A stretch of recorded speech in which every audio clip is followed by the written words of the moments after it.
Yo, bro, I'm low-key faded, bro. Highway. What's this guy supposed to be, the ultimate badass? They ain't ready. They ain't ready, Joe. They ain't ready. Here we go.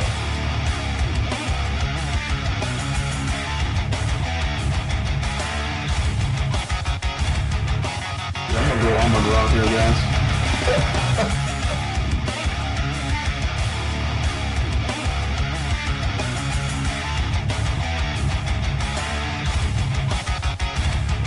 What is it? You ain't Mexican.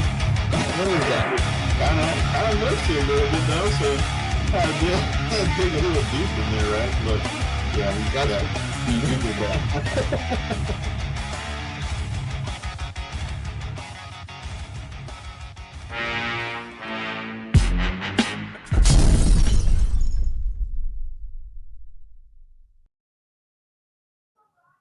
Hey, what's up, everybody? Welcome to tonight's episode of the Frisco Report. We're back at it as usual, Tuesday night, reality hour, all right, with my co-host, the co-host of co-host, Cowboys Corner. How you doing, bro?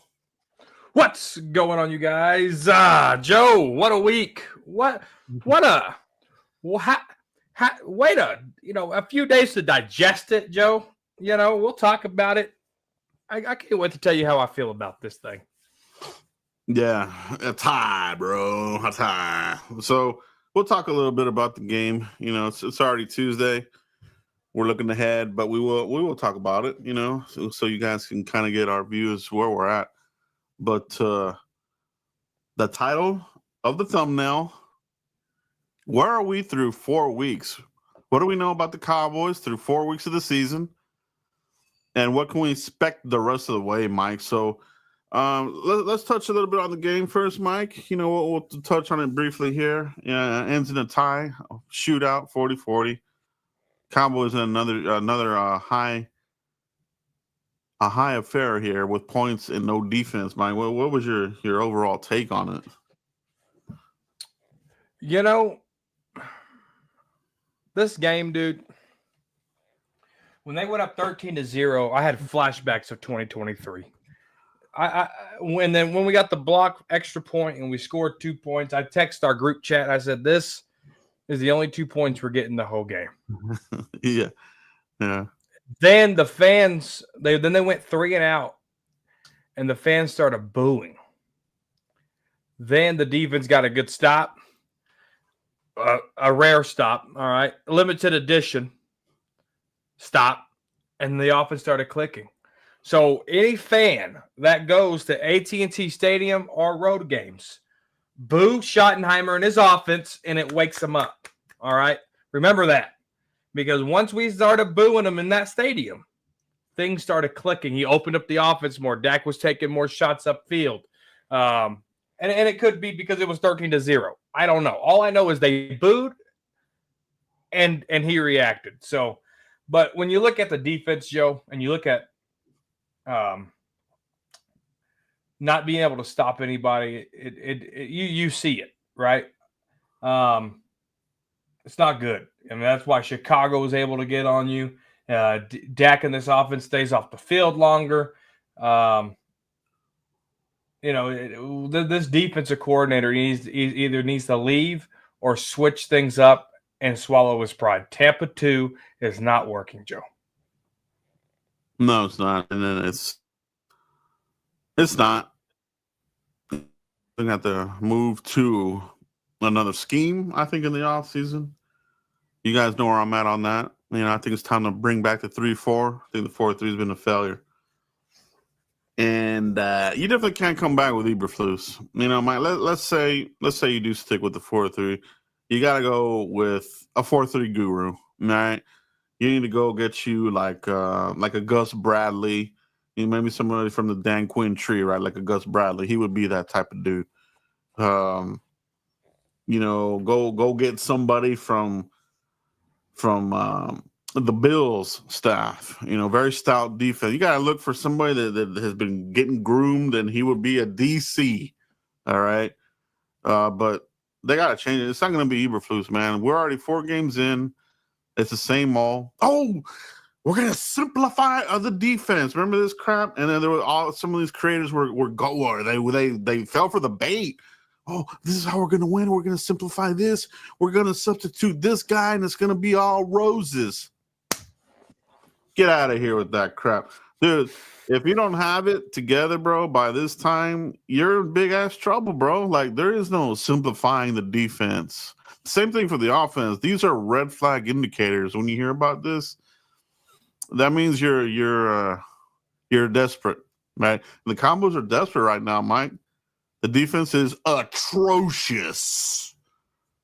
Yeah, 32nd ranked defense. I mean, that doesn't, you can't get any worse than 32. And they're at the bottom of that defense, and I don't even know how you turn it around. Jack Sanborn's a pile of crap. Kenneth Murray Jr. His Tennessee tape lied. Maris Luafau with dumb decisions basically cost us that game with that stupid penalty. I mean, just for something that we thought was a strength, Joe, turns out to be one of the worst units in our defense.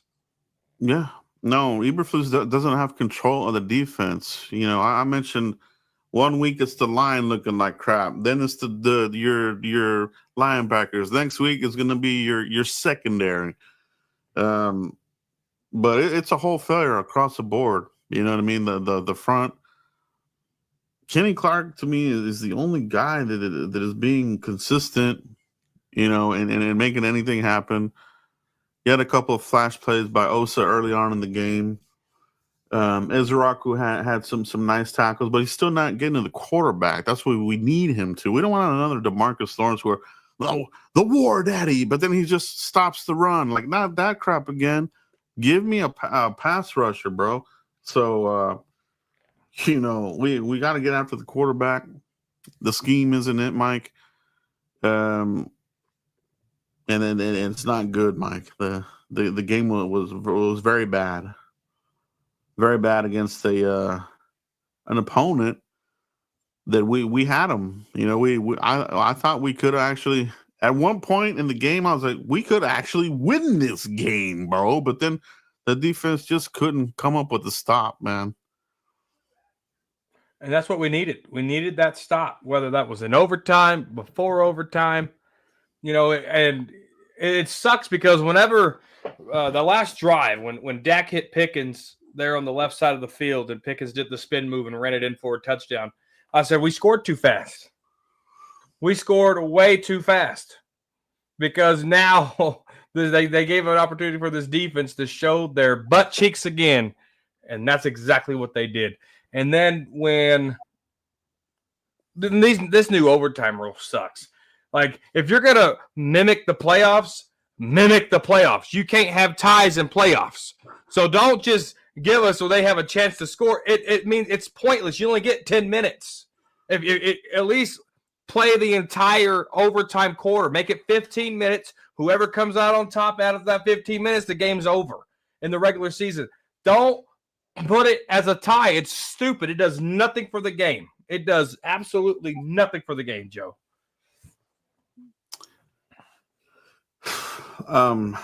You know, 43 seconds is not a lot of time, but with this defense, it's an eternity.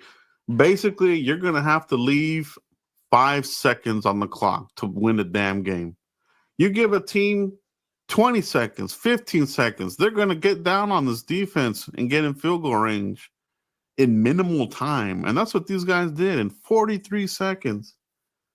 Unbelievable, bro. Like, I couldn't believe it, but now I do believe it. They're gonna be like this all year round because you got the same personnel, you got the same dopey coach who his ceiling was a linebacker coach.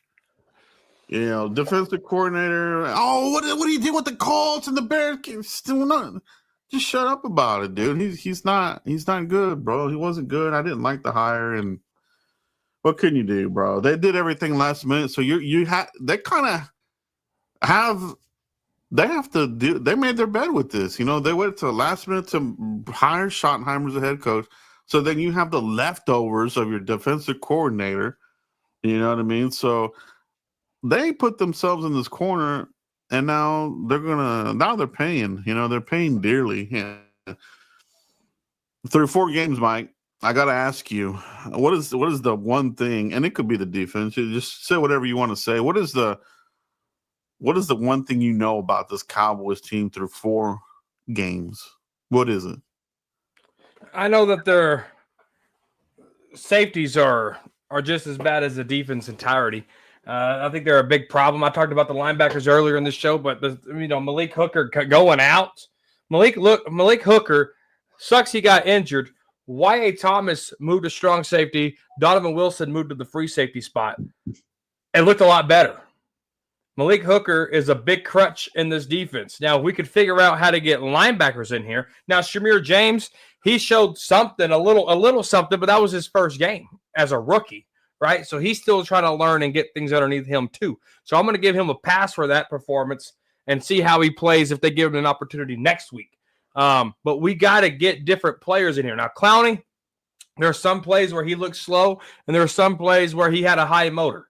And that was his first game, and with no offseason, no training camp, whatever. He's a big time vet, but let's see what he looks like next game. Well, we got to figure out some of these pieces, whether that's Josh Butler coming back from injury, whether that's Kalen Carson coming back from injury. Something has to give here. Peyton Turner, we haven't seen him yet when he comes back from injury, right? We need something different because the players that we got now, if we don't improve in another 4 weeks, let's say we have the same record. Let's just say we go 1-3 next month in October. It's done. Wrap it up. If you can get 3 wins in the month of October, and more pieces can come back and play better and help this defense, you might have a shot. But if it's 1-3 in October, forget about it, Joe. Yeah, they got the tie, so it's like a half game. Otherwise, they would have. I think they would have been in last place, dude. Behind the Giants, who they themselves have started a new era at quarterback. Is the lapping about to begin for the Giants and Cowboys again? So it's very annoying to me. But it's a new era there in New York. So the thing I take from this team through 4 games, the talent has been atrocious, Mike. Look what they did in free agency. Right? They went cheap again. A lot of these guys didn't even make the team. Some guys are on IR. It's the same old why they were not re-signed by their other teams. Injury proneness, effort's not there, the skill, the blue chip, none of it was there. And that's why these guys were available. Cowboy, Will McClay, and Mick Bust. All right. So that's one component of it. The talent sucks, the coaching sucks. The draft class. Let me give you this insane tidbit. Did you know the Cowboys ranked dead last in getting snaps out of their rookie draft class? They are dead last. They're dead last in the league with their rookie draft class. And if you look at it, who's playing, dude? Who's playing from this year's rookie class? You got Tyler Booker, he's already out hurt. Ezra, he's getting snaps here and there, right? Other than that, atrocious. Another draft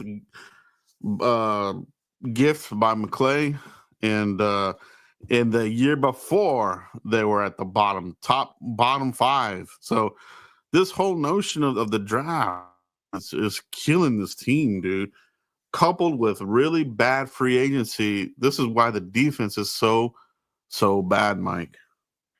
Plus, even I don't believe in them either. So yeah, no, we got a super chat here from Mike, and I'm going to piggyback off that, Joe. Hey, Mike. Hey, Joe. Love what you guys do. I appreciate you, Mike. Offense played well, especially Dak and Pickens. The defense still a huge concern, and Eberflus needs to go. Absolutely, Mike. I appreciate it. Joe, you want to touch on that real quick? Yes. No, I mean, Dak, I had no problem with Dak. I thought he had an outstanding game. You know what I mean? He looks in MVP form right now, man. I mean, he could be in contention, but Pickens, was he a one? I think he answered a big question. Is he a one? He sure damn looks like a one to me. So we might be able to weather that storm without CD. So that looks good. Javonte Williams looks really good, man. And I have to give a shout out to Mike, man, because he was sold on Javonte from the very beginning. Myself, I was like, man, I just don't know, man. I didn't see it, but Mike, very he was very behind the pick, and I like it now, man. I think Javonte is doing an amazing job, man. But the offense looks good. The defense definitely concerned. Eberflus has to go, man, and at some point it's just going to have to be you have to fire him for the sake of firing him. There may not be anybody behind him, but you're already going to be probably at the bottom of your division by the time this even happens. So just do it for the face and move on. You know what I mean? Let the search begin. Yep. Nope. I agree with everything Joe said. And the Space Cowboy show, he said, through the first 4 games, it's clearly a transition year. It's 2020 all over again, and they need to use picks on defense, but they still miss like they did in the 21 draft class outside of Osa and Micah. Mm-hmm. They're absolutely right there, Space. But let me piggyback off that, Joe, what you talked about here. And you might agree, and Joe, it's okay for you to disagree. But Jason Garrett in that draft room was a luxury. Hear me out. You look at Jed Garrett, Jason Garrett's brother, and you look at Jim Garrett, Jason Garrett's dad.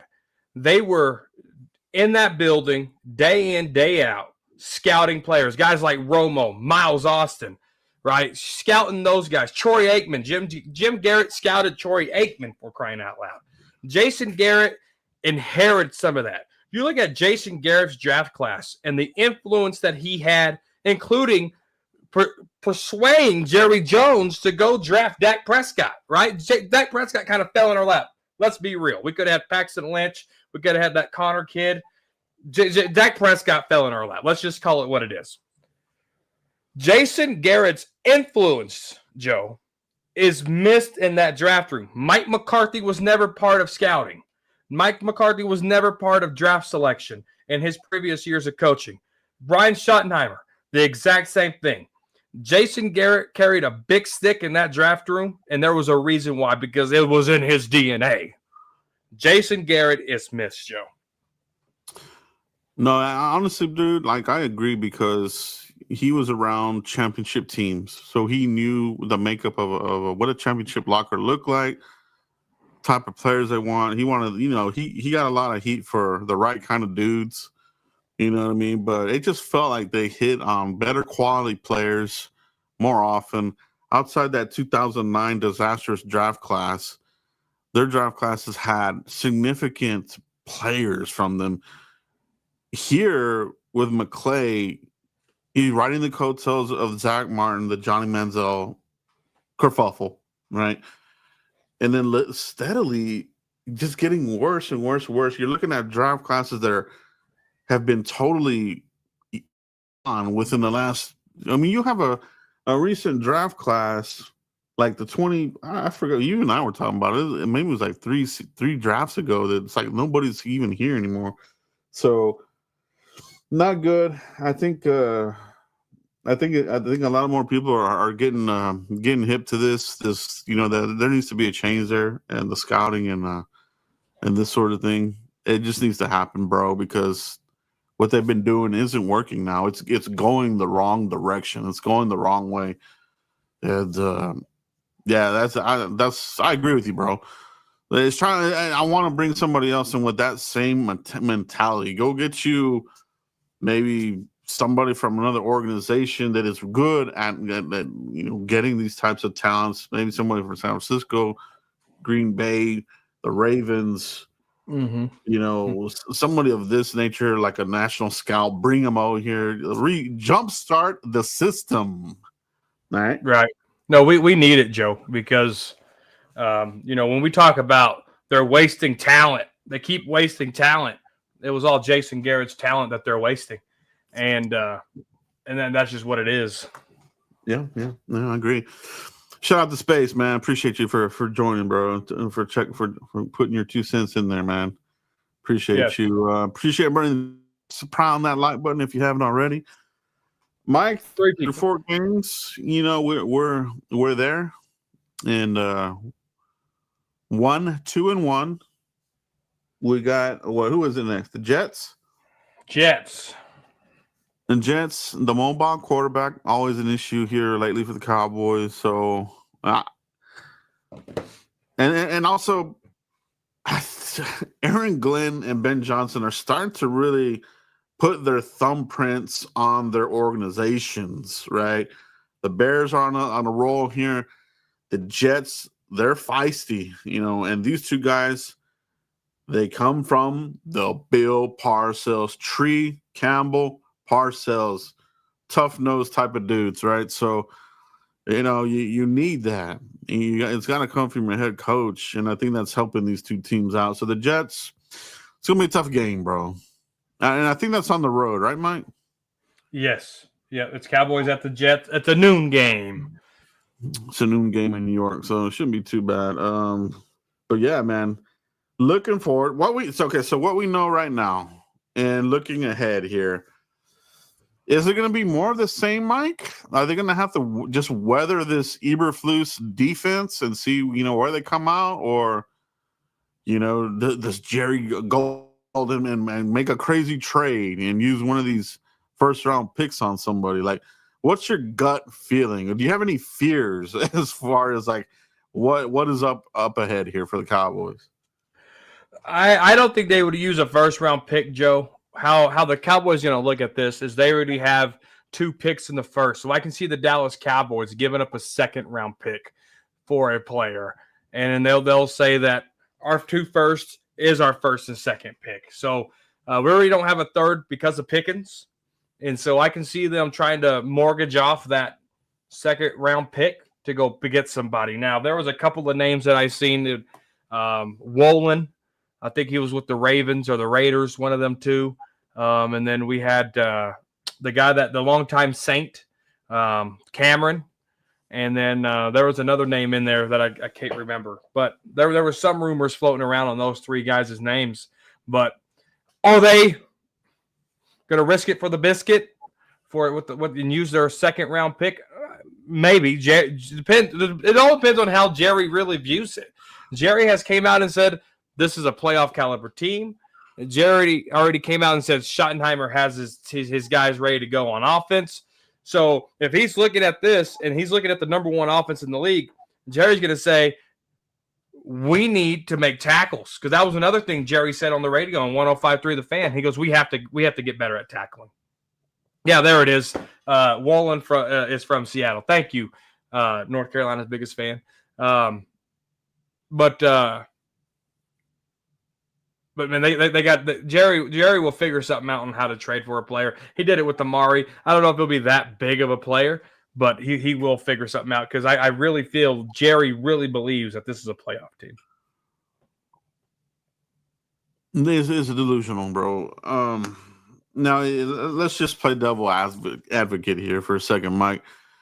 If you let's say you were the GM, and let's not look at this through the eye of the Cowboys. If you were the GM, and let's say you were given the green light to use a second round pick on a player position, what would it be? You can give me the position. You don't have to give me a player, but what would it be for you? It'd be defensive end. Okay. We got to generate some type of pressure.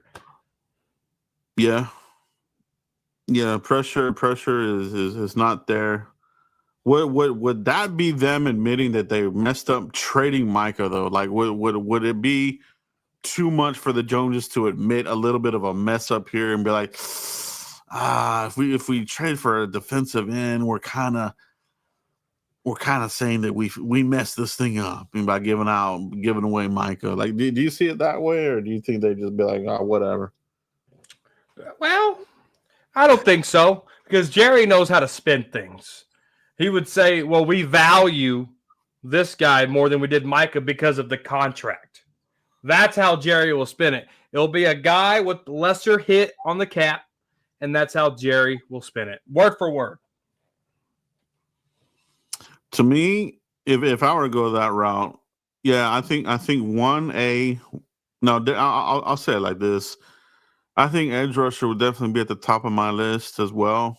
And then I'm looking at a linebacker, a game wrecker, a sideline and sideline type of linebacker.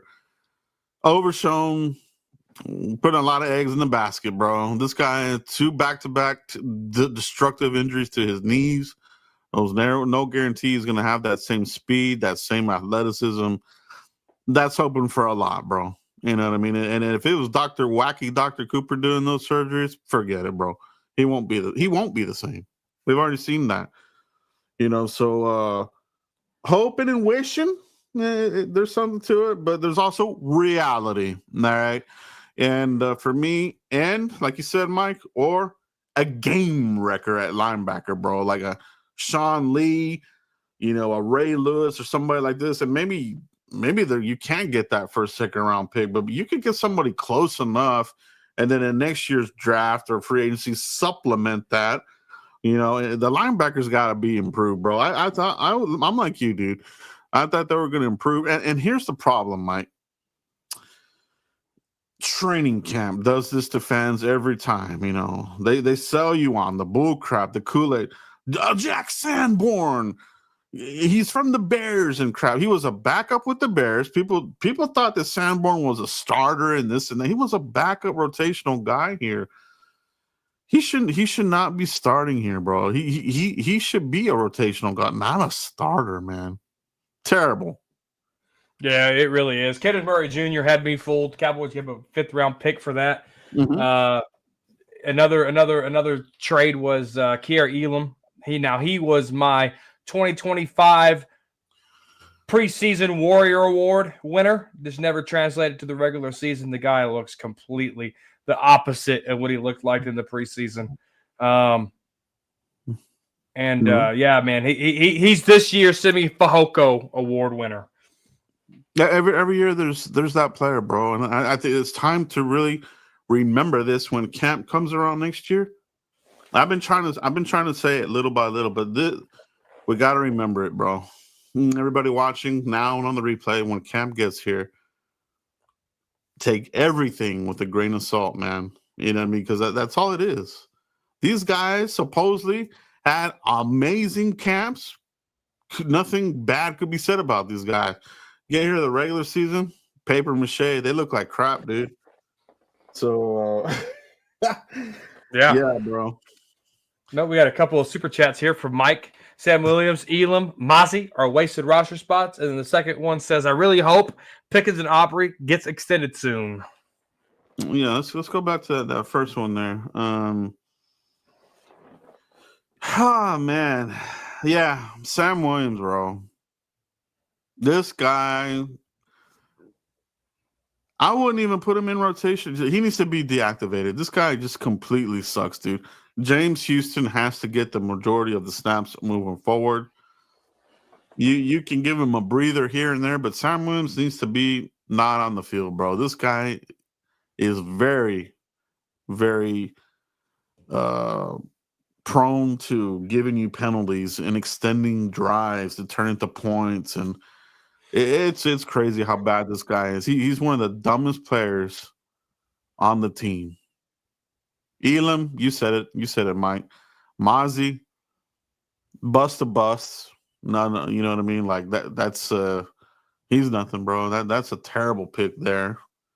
They should have drafted Bergeron, but Mike didn't have enough he didn't have enough power behind him to override McBust, so they went with Mozzie. So thank you, Mike. Appreciate that. Yeah, appreciate that. And then would you like to see Pickens and Aubrey extended soon, Joe? Aubrey for sure. But there's an issue there with his agent, right? His agent is one of the guys the Cowboys don't get along with, so that might be an issue there. But you have to. He's the kicker of kickers, bro. There's nobody better than him. I can foresee this guy kicking an 80-yard field goal attempt at some point, dude. Pickens, I love what I've seen. You know, this game and a half or whatever. But I want to see more. You know what I mean? I can't write the check right now yet. You know what I mean? Because we've seen what happens when the Cowboys do that as well. It's like the Cowboys, they don't have either they wait too long or they go too early. They don't have like a happy medium when it comes to contracts. You know what I mean? But for me, Pickens, show me some more. You know what I mean? Show me that you can be consistent and then be a big time playmaker. And then heck yeah, bro, I would. You know? Yeah, I would too. I think Pickens stepping up with CeeDee Lamb's absent against that defense. I mean, what was the I think their defense was ranked third out of in 3 weeks. So what Pickens and Dak did to a third ranked defense was just phenomenal. Phenomenal. Yep. And I think if they can get together and sign Pickens, what people would call it probably premature, but I would be on board with it because I know what CeeDee Lamb is, and I know now what Pickens is, and I would actually be thrilled. And then, if Turpin can stay involved in this offense, I like what Turp can do too. Mm-hmm. Yeah. Yeah, he could be. Pickens could be one of these. They haven't done this in a while. They used to do this, right, Mike? They used to do extensions at the bye week. They haven't done it in a very long time. Pickens would be a guy to consider. You know what I mean? And Aubrey as well. So we'll see, man. Yeah, when I talked about the Micah Parsons trade and how it can affect guys like Tyron Smith and DeRon Bland and Aubrey, Jake Ferguson, and even George Pickens, I didn't think that Aubrey, out of all the players, would be one of the last ones to get signed. Never would have thought that. Aubrey's dude's amazing, bro. Like they do have an eye for talent when it comes to kickers, bro. But you don't want your main points coming from your kicker. It's got to be your positional players. You know what I mean? 100%. I love Aubrey to death, but gosh, man, we need some production from your tight ends, bro. Like Ferguson, I think is really getting back into it a little slowly. But you're not getting anything out of Schoonmaker, Brevin Spanford. You're not really getting anything out of that dude either. So, I mean, they do their part in the running game. You know what I mean? But as far as like moving the chains, it's pretty much just Ferguson from the tight ends group. Mm-hmm. If Pickens gets signed, the offense is set for the next 3 years. Oh, and it looks like they brought back Paris Campbell, the Eagles hero. Yeah, Paris Campbell. Yeah, the speedster, right? The speedster bust from, I think it was from Ohio State. He was an early pick. I remember a few years back. He just never caught on. I think he went with the Colts. I think drafted him, if I remember. But man, let's talk about the offensive line, Mike. I think they did okay. But it looks like you could a little bit of a change game. We don't know what the condition is going to be for Guyton here coming back or not. He's concussion protocol supposedly. What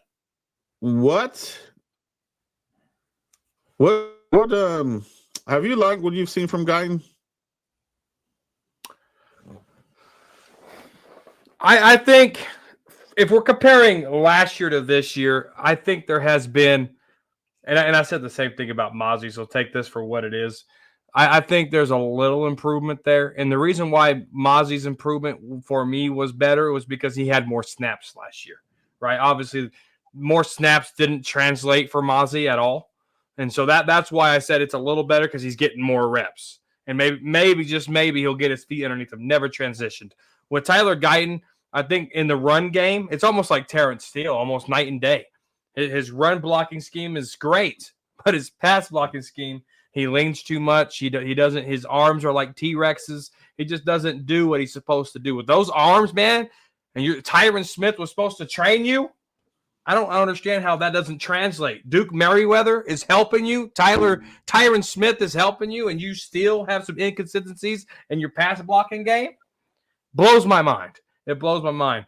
But I think it's a little better than last year because I don't think he's getting. I mean, he's getting beat, but it ain't like he's getting beat plus penalties, right? I think his penalties, his pre-snap penalties, have gotten better, and I think he probably gets beat 3 times a game than he does 5 or 6 times a game like he did his rookie year. Yeah.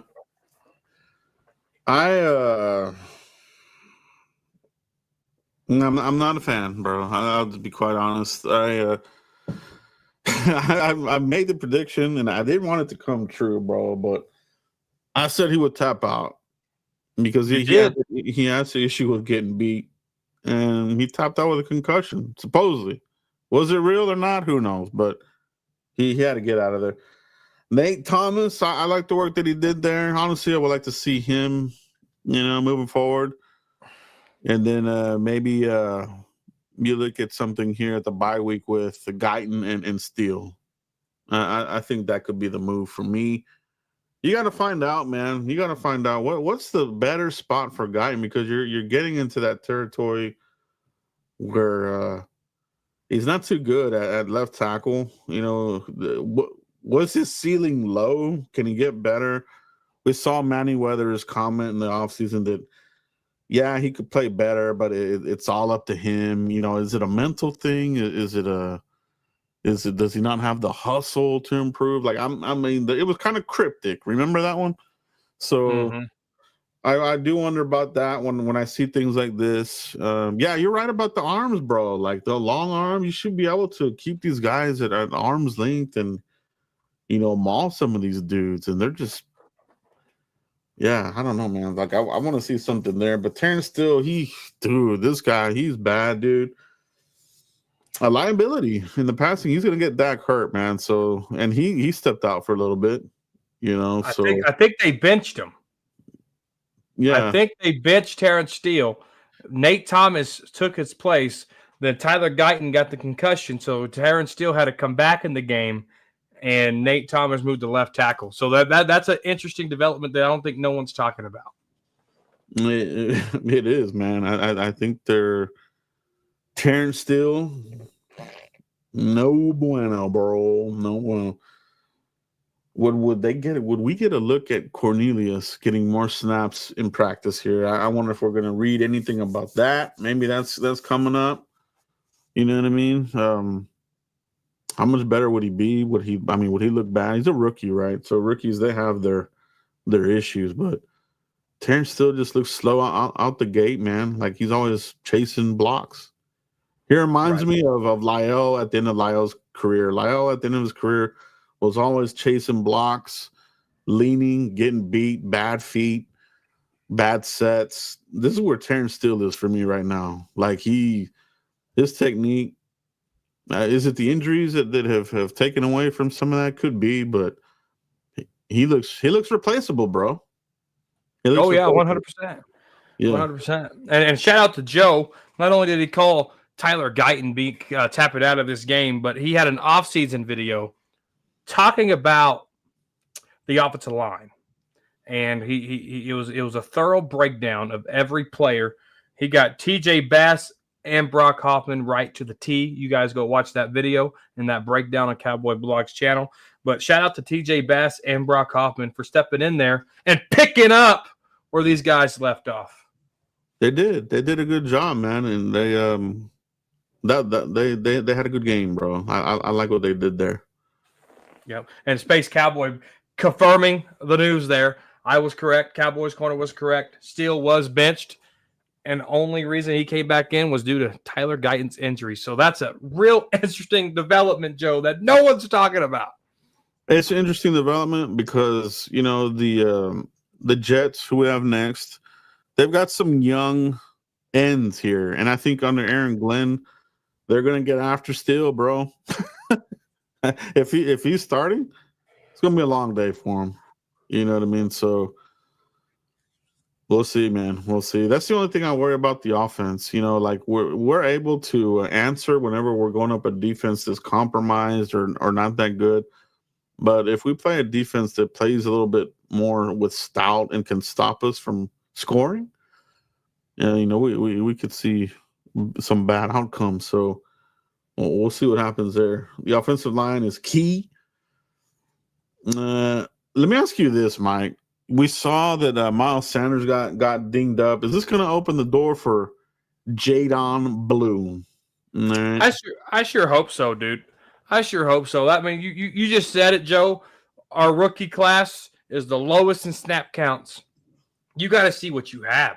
You can't baby these guys forever. Shout out to Mike McCarthy. You know, the draft class wasn't good, but he really liked the young guys playing early, and he let them play early. These guys, right? Shamir James, Jadon Blue, a lot of this talent here, sitting back and waiting for the right opportunity, waiting to be consistent. Well, okay, if we're waiting on consistency, Brian Schottenheimer, when are we gonna take note of the inconsistencies? I like what you did with Terrence Steele. There's still a lot of inconsistencies too, right? So I want to see Jadon Blue get his opportunity, Joe. And the only thing that we fear, and maybe you can agree to this, is his fumbling. All right. That's the only thing I don't want to see. But is it going to happen? Big possibility with that type of guy, because that's just on his resume. But but if he gets that opportunity, I hope he takes it and runs with it, because we need him. Yeah, man. You know, he has that speed. It's about using him correctly as well. You know what I mean? Like he's not an up the middle type of runner like Javonte. You got to get this guy in space, kind of like you did a few times with Pollard. You know, early in Pollard's career, he was more of that screen guy. You know, that catch the ball and run with it guy. So we'll see about that, bro. I think it should open the door. Miles Sanders, he's proven everything I thought about this dude. Injury prone, you know, he's old. He's not gonna hold up. I knew it, bro. I think maybe even sometime during the season, Maffa might even get called up. So that could be good. So I think we will, man. I think it's gonna be about time, dude. I think the Miles Sanders experiment, I think it's done, bro. It's time, dude. It's time to get that Jadon Blue in here. See what you have. You know what I mean? Is he going to be a knucklehead and not be coachable? You know what I mean? Is he going to hold on to the ball? Like, I got to see this. I got to see him in action, you know, to make a good determination as far as where we're going to go next offseason. And I think the Cowboys want to do that too. I mean, and it's no shock that you bring up Phil Maffa. My 3 starting running backs for the Dallas Cowboys week 1 was Phil Maffa, shoulder injury. Jadon Blue, they don't trust him. And so the Hunter Lemke was also the fullback of mine too. So, I mean, you know, and I was a big fan of Javonte Williams just because when healthy, I seen what he's able to do there in Denver. So I wouldn't be surprised if it's week 18 and we're playing those, well, I think it's the Giants or the Commanders, whoever that is, that Phil Maffa and Jadon Blue and Javonte Williams ain't in that starting lineup. Yeah, man. It's gonna be all hands on deck. You know, your Cowboys are getting dinged up left and right. You know, so see what they're about, man. See if there is a next man up mentality on this team, because I have never been sold on it. Every time some dude goes out, they're totally screwed at that position. Hopefully, you know, maybe that has changed. I don't know, but it's a to be determined type of deal here. You know what I mean, Mike? Yeah, well, absolutely, dude. But we need some thunder, because I mean that's what. And man, dude, I just love the way Williams. We haven't seen that type of running style in a long time. I like where the running back gets those stingy yards where he falls forward. I mean, I see them where he turned around and spit and he jumped backwards trying to get more yards. I love stuff like that, Joe. I love the effort. I love when the back keeps those legs churning, bro. Not get hit and fall down. You know what I mean? So his run style is nice, man. It's physical. You know, it's I wouldn't say it's Marion Barber, but it's definitely, you know, the most physical back we've had here since Barber, for sure. You know what I mean? I mean, some people might say Zeke, but for 3 years, yeah, those wheels fell off real too quick, bro, too quick. But Interesting indeed. Interesting indeed. Where we're at 4 weeks into the season, here we are. The defense, the light is on them. As far as like here we go again. What? How are they going to look with this team? Are they going to play down to the level of some of these teams? Are we now the trap game, Mike? Yeah, talked about that. Where we would become the trap game. It used to be like, oh, you look at the schedule and like, oh, Carolina's a trap game. And you mentioned it now, like now we're the trap game for some other team. That's sad, bro. Yeah, no, it's just the direction we're going. And my October record prediction by going into November 1st, I have us 3-4-1, Joe. 3-4-1. That's my record prediction after October. Can you believe we are going on to another week here? The season just goes by so fast, bro. Another quarter of football. Another quarter of football, bro. So, yeah, man, I think that's it for tonight, Mike. A great conversation talking about this team. What do we know about them 4 weeks in? A lot of it is defense. A lot of it is draft. A lot of it's player personnel. So a lot to be fixed, man. A lot to be fixed for the Cowboys. So let's see where they go from here, Mike. But any closing thoughts before we cut out here, bro? No, man. We got this Jets. It's noon game. Set your parlays. Set your drafts. Set your pick'ems. That's your reminder right here on the Frisco Report. Well, there it is, guys. But that's all we have today, guys. Make sure you like, subscribe, and share. Hit that like button on your way out, man. It helps out the podcast. It helps out the channels immensely. We can't do this without you. And we love to come out here talking about Cowboys football, win or lose. That's all we have, guys. Peace out. Peace.